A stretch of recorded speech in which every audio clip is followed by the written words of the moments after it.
Interesting. Whatever the case, here we go, ladies and gentlemen. Let's not dwell on games past because Grubby's right here in the green trunks to the southeast of this particular map, which is the Kuras Plateau, and he is playing Protoss versus his opponent, the one and only Cass. He is in the yellow trunks, and he is playing Terran to the northwest. And Cass has won so many trophies and cups and €50 prizes online. It's hard to keep track of, actually, all of them. He's won basically everything that is out there to offer. Yep, I've been told they actually melted them all down into a new statue of Cass, which is now on his front lawn. Really? Yeah. I can pretty much guarantee that, actually. Nice. I didn't know that. Yeah, it's pretty useful. I mean, when you win that many prizes, what exactly are you going to do with them? I mean, Craft Cup, 4PL, SK Gaming Trophy, I think in July or whatever that was. Gigabyte Cup. And then he also came second, I think, in the Grubby Invitational too, so... Yeah, which is interesting considering who he's fighting right now. But whatever the case, yeah, Cass is kind of like Nurchio in that way, in that he just dominates online cups. He did so earlier than Nurchio did. Nurchio sort of coming to the fore now as the guy to beat in these weekly online cups. But whatever the case, we'll see if Grubby can deal with him. And Cass with a very standard opening right here, with the barracks going down on around 12 supply. And that's the difference between European and North American Terran players and Korean ones, is that like Cass is such a conservative, safe player because he plays so much. He's seen everything there is in StarCraft 2 right now, and he understands everything that will be thrown at him, so he can react accordingly. Compare that to the Korean Terran players. They're very aggressive, their multitasking is second to none, and so is their macro behind that. So they're a lot more aggressive. Cass is a lot more passive. I mean, think about the drops you saw in that game. Just kind of one in the same location. It wasn't really consistent like we see the Korean Terrans do. So that's got the biggest difference I've noticed so far. Yeah, it's really interesting, honestly, considering that you usually see Cass actually getting pretty damn aggressive. He's big into the Marine Marauder Medivac, but really that game was, as far as I'm concerned, unrepresentative of the number of drops we should expect from Cass. And I can only imagine he's going to be looking to change that around this time, because drops are really, really good. They can end the game much, much faster, and none of them were really all that effective. However, Empire Cass going for a very fast expansion right here, and he actually has single Marine, nothing else. And Grubby now poking up the ramp, and he spots the expansion immediately. Grubby has so many options right now. He's scouted it early, he understands what is going on, and it's like you can see, it's a gasless expand here, so he has a lot of options. He can either expand himself, or he can do a lot of pressure now, and he's going to have map control as well, as the Marines are going to be very defensive, and we'll be seeing a bunker very, very shortly as well. Second barracks going down, we'll be seeing a third one very, very shortly as well, because he needs to get these Marines out. And despite it being a very defensive map, you can still crack this build very, very easily. I mean, if you get up a Stargate and you start warping in the main base and so on, there's a lot of options Grubby can have. And already, Cass sees that this is a Stalker being made first, not a Sentry, sees a double gas. And it's actually Grubby's going to play, I suppose he's going to play a little bit more conservative, come down here and put down that Nexus, but I'm sure he'll be wanting a pressure or 6 gate from here. I mean, that's the style he deployed in the first game on a nice large map, and he expanded earlier in this game, so I wouldn't be surprised if Grubby did it again. Yeah, it's interesting to see that, and the thing about expanding really, really early as Terran is that you get 2 sets of mules, and that is such a great thing early on. It boosts your economy to ludicrous levels early on, where you can support some really heavy pressure, or of course build a very solid defense with tanks, and you've got your 4 gas to support that as well, and then you can go pretty much anywhere with it. Oh wow, Grubby's going down a robotics facility here so early, 1 gate into this, and Cass, is he going to scan? Last game, when he went fast command center, he actually scanned kind of fast. So yeah, looking at the energy, 32 on the main. We'll see if he scans, because if he does scan, he's going to scan the main. He's going to see the robotics facility. But at the end of the day, what can Cass do against that? He's got unupgraded Marines and only a few of them. He can't really put pressure back onto Grubby. No. So we'll have to see how that works. Yeah, it'll be interesting. I don't really think that he'll be able to do too much. This proxy pylon right here is interesting right here from Grubby, considering that he did go with the robotics facility, as you said before, but has shown no sign of following up with any other gateways. He's got the minerals to put down 2 more if he wants to, and this is 1 gate Colossus right here from Grubby.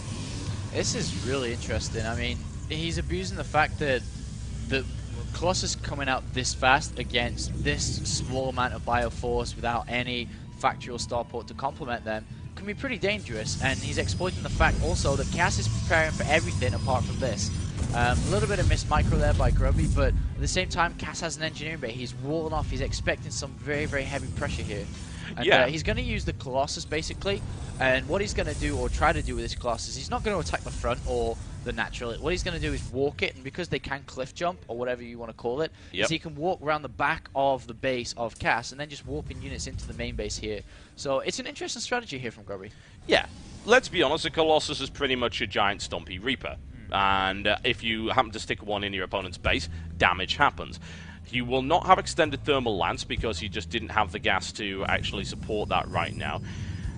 It's intriguing. The problem with Colossus is that Colossus unescorted tend to die really fast. So this is going to be a Colossus sentry mix, and they'll have to use the sentries in order to ward off the increasingly large Bioforce from Cass right here. So it's a really interesting build. It could work, but it just seems incredibly risky to me. I don't know. I think this is going to work, to be honest, because like there's nothing in there. Stim is like nowhere near being done at the moment. The factory's only just starting. The first Colossus is out, and is he going to wait for a second though? Yeah, he's going to wait for a second, and he's going to thermal lance though. So by the time the second Colossus is done and over there, he's going to have Stim. So Stim will be beneficial, but at the same time, there's a lot of units here. And, we'll have to see how this works out. But it's a really interesting creative strategy here from Grubby that I really haven't seen before. Yeah, it is. I just have my doubts simply because of the fact that he has really not an awful lot to escort it with. He's got nothing to really tank a lot of big damage. Sentries fall apart so quickly. He does have a Stalker, but that really is the extent of his army right now. So I'm not convinced, but I am waiting to be convinced, particularly since he's following this up with 4 more gateways. So this is going to end up being a 6-gate warp-in from this proxy pylon, I would assume, backed up by 2 early Colossus. That might do the trick. And I think that, well, Cass threw down a scan and was like, oh, there's a robotics bay. Okay, alright. That was unexpected. Now he's unexpected. Now he's having to get 2 starports out at once. He needs Medivacs, he needs Vikings out now, otherwise he's going to lose. There are a lot of sentries here to fight against this. And Cass scouting so late, this is a bit of a problem for him. And he might even actually just go straight to Vikings. He really doesn't have time to get Medivacs out because the Colossus count is now at 3. So yeah, he's going to go straight into the double amount of Vikings. And then comes his pressure. And with force field as well, this is going to be tough for Cass to hold. Yeah, the interesting other possibility, of course, is that he can also end up warping up onto this cliff if he uses the Colossus or the Observer in order to gain vision. So he's got a couple of options to apply multi-pronged pressure to his opponent. The question is, can he crack it? There's that warp-in. There's a couple of Zealots going for the mineral line right now. The Scouting Factory, the elusive Scouting Factory, spots what's coming, and this bunker taking a huge amount of damage. It will most likely go down. That's the Zealot warp-in right there up to the top, which is dealing significant damage to the economy. Colossus raining down on that right now. They're not able to crack the bunker, however. He can't focus in on those Marines. He brings in a 3rd Colossus to help out, and those Vikings still starting to take a toll on it as well. Those Marines are just ripping it up in the mineral line, though. So right now, Cass just can't afford to take anything off the line to defend. 15 SCVs, 17 SCVs, 19 SCVs, 21 SCVs. Do I need to go on? That's ridiculous. 2 Zealots killed that many units because Cass simply has not responded to it. And now he's looking to crack it. Bunker goes down and Grubby starts to apply the pressure. He loses a Colossus, however, and Cass is holding back this Bioforce in an effort to make this work. He tears apart some of the supply and a couple of production buildings right here. He takes down that engineering bay. Are those Zealots still in the line? No, they've finally been cleaned up, but so has the entirety of that mineral line. And now his defense has to work for Cass, and he must push back. Absolutely fantastic play from Grubby, filtering these units at the back with a force field. These Colossus doing so much damage. Oh, wow. And look, of Stim and the Marines and Marauders are doing nothing. All the SCVs are having to be pulled off.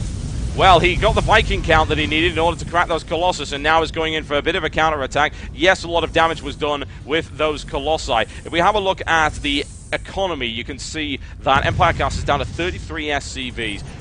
Not an ideal situation. He's also been forced to make a ton of Vikings. I mean, at this point, if I were Grubby, perhaps I would consider not building so many Colossus, because those Vikings are effectively useless right now. And Cass needs to shoot over to Medivacs as soon as possible. These Marines and Marauders are so low in health that Grubby's just going to have such an easy time breaking these down. And the Vikings are being forced to land because there simply isn't any Colossus to deal with. No. And 1 Colossus is coming now, and the Vikings do land back up.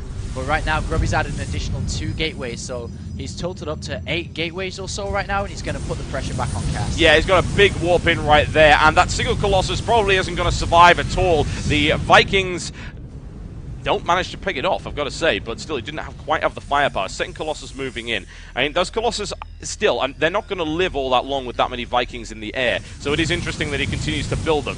Nonetheless, Grubby going in for the kill right now, but it's met by a wall of Marauder fire that is tearing its way through these Stalkers. Yeah, Grubby got a little bit supply box, so he couldn't get all the units out he wanted to, but now he is building those additional pylons. And +1 attack is going to finish soon, which is going to help out a lot, because through all this pressure, Gas, hasn't been able to get the upgrades out. So yep, that he has not, and that is a bit of a problem. He's got Marine Shield, he's got Stim, he's got Concussive Shell, but no firepower upgrades, no armory upgrades. Grubby pushing forward once again. How much damage can he really do here? He loses 1 Stalker, a little bit of fire coming down from that Colossus. Of course, he needs to watch out for the positioning of that Colossus, with the Vikings roaming around the place. All sorts of possibilities for that, coming in from the flank right there. But Grubby just setting up kind of a soft contain right here, and is taking a third in the background. Yeah, and then finally that pylon goes down for Cass, so there's no more harassment into the main base. But Grubby once again got his shield up, and it's so hard to fight on Secured Plateau simply because look at the great position Cass has always, and Grubby's units is so filtered through, but they are so low. +1 is finished now. Grubby's investing a lot into this. How much damage will he do? Well, he takes down all of the Vikings, and that's perhaps the big thing. Cass overcommitted with the Vikings, moved into range of the Stalkers, lost all but 1. Now he can really apply Colossus pressure. This is kind of the time when he needs to be pumping those Colossus out, forcing more Vikings there from Cass, and of course reducing the amount of ground force that can come in, since Cass is still stuck on 2 bases, and his mining in his main is really pretty bad at this point. And all Grubby's doing is just wearing him down, +2 attack is on the way now. We have a 3rd base up and running now as the probe transfer goes to the 3rd base. And Grubby's looking in absolutely fantastic shape. And Vikings are coming in. 1 medivac out now, so I mean, well, 1 more out. So we're going to have 3 in total, which is going to be nice for Cass now, getting a bit of leeway. But at the same time, he's fallen behind in the economy wars. His main base, well, actually, because of that, I was going to say his main base is almost mine out, but because of that harassment, it's surviving a little bit longer than normal. But Grubby just containing Cass so hard right now.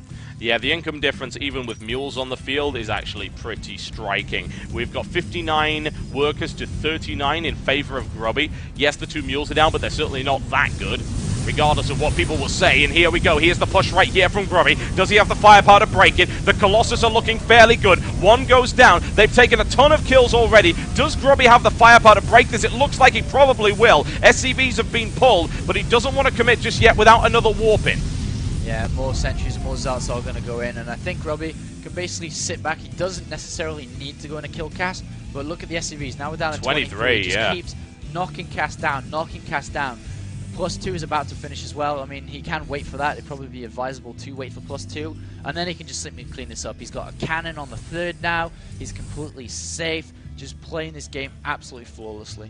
Yeah, it's really, really impressive play there by Grubby, showing some very good game understanding and how to successfully manipulate his opponent. And the Dark Shrine is coming up for Grubby as well, because we might as well throw a few DTs in there for good measure. That could actually be the thing that completely upsets this. With only 2 orbital commands, no the DT play, no engineering bay, as he said, because it was taken out about 10 minutes ago, in fact, then DT play, even in a mix of an army, without even harassment, is really, really viable. Would Cass even notice DTs in the mix? We're about to find out, because DTs are moving in, and he force fields off his own DT, which is interesting, but I think it's delaying the inevitable right here, and Grubby with a really solid army comp. And I'm pretty sure Cass knows it now. He's like following the DT, and he's like, God damn it, I need all my energy for mules. Well, that's pretty tough luck, Cass, because you don't have enough energy. Yep. And, another DT goes into the natural now, so he's going to have to use 2 scans to actually split these Forced up. all the mining off as well. Yeah, Grubby's just playing 100% safe, guaranteeing the win and guaranteeing pulling this victory to go to 1-1. There's the scan right there. He actually picks off the Observer with that as well, so that was a bit of a 2-for-1 deal. Cass pushing out, but he's so low in terms of his mining. He must secure a 3rd. The force fields block things off. Now we've finally got position right here for the Colossus that we're not able to contribute before, and that is a very, very aggressive and dangerous looking force field. GG, ladies and gentlemen. There you go. Grubby right back in the fight, and it's 1 apiece in this best of 3